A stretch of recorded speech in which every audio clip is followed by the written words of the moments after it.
Understanding why the informal sector really shrank during the pandemic.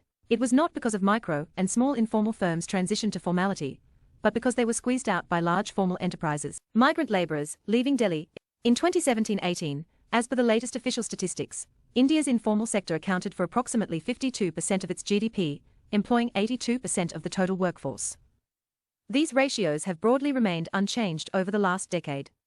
A recent study by SBI has reported that the Indian economy witnessed accelerated formalization under the distressed conditions of the pandemic and the lockdown last year. The study estimates that the share of the informal economy has fallen to a mere 1/5 of GDP, a figure comparable to many advanced economies. As the informal, unorganized sector bore much of the brunt of the economic contraction during 2020-21, a decline in its share in GDP is unsurprising. The sector had neither the financial strength nor the technical wherewithal to face the COVID shock. Additionally, policy support, mostly supply-side measures, was mainly focused on firms in the formal sector, with the informal sector left to fend for itself. In the absence of official data, one can only speculate the extent of the decline in the share of the informal sector in GDP. Whether the decline is as sharp as the SBI report has suggested, to 20% of GDP in 2020-21 from around 50% over a 2-year period, is anyone's guess. A pertinent question that arises is whether the decline in the informal sector's share in GDP represents a temporary one-time shock or a long-term, desirable, structural shift towards a more productive sector. Before examining this issue, it is essential to understand the concept of informality.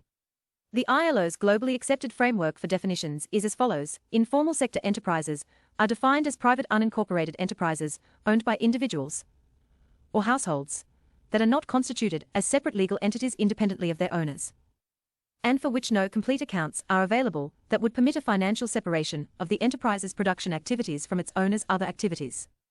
They are not registered under specific national legislation, such as factories or commercial acts.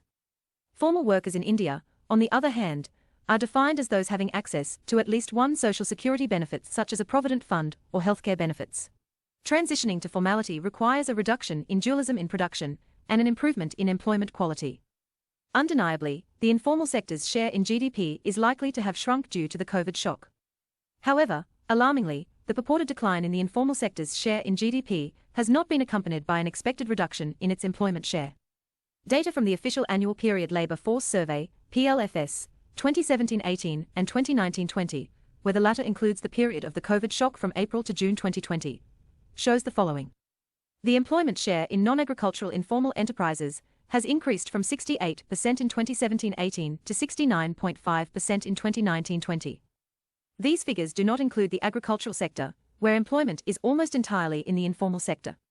The increasing share of the formal sector in terms of GDP, but declining share in employment only widens the schism, or dualism, between the two sectors.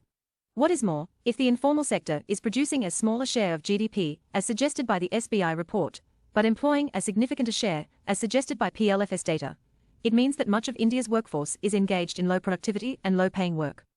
The lack of remunerative jobs for the vast majority of Indian consumers implies that eventually the lack of growth in demand will adversely impact investment and economic growth. After all, a mere 17 to 18% of the workforce in the organized sector cannot sustain growth of the economy in the long run. The increase in the formal sector's share in GDP due to COVID-19 is a result of large, formal enterprises squeezing out informal enterprises. Many of them have ceased production, weighed down by COVID and lockdown effects, albeit temporarily. It is important to note here that the increase in formalization is not a consequence of micro and small informal firms transitioning to formality. Further, as formal sector firms have rationalized their workforce, laid-off workers have found themselves seeking employment in the informal sector, resulting in a rise in the share of informal employment.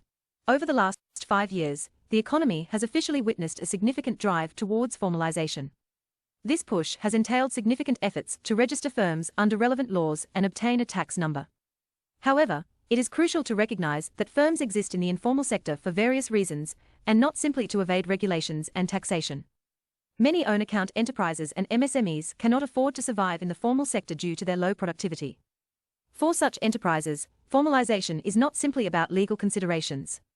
Importantly, it is about increasing their productivity to enable an organic path to formality. Hence, it is essential to view the process of formalization as a development strategy that requires stepping up investment in physical and human capital to boost productivity and the extension of social security benefits for all workers, not just a registration strategy on myriad portals. Formalization is indeed a desirable process both for enterprises and workers in the Indian economy. The final objective of formalization is to improve the working and living conditions of those in the informal economy. The supposed formalization that happened during the pandemic is mainly an outcome of shrinkage of the informal sector under extreme duress. The informal sector will come back to life, as much of it represents the survival efforts of the working poor. Celebrating formalization based on the misery and devastation of poor informal workers and their meager productive assets is not just misplaced, but also callous.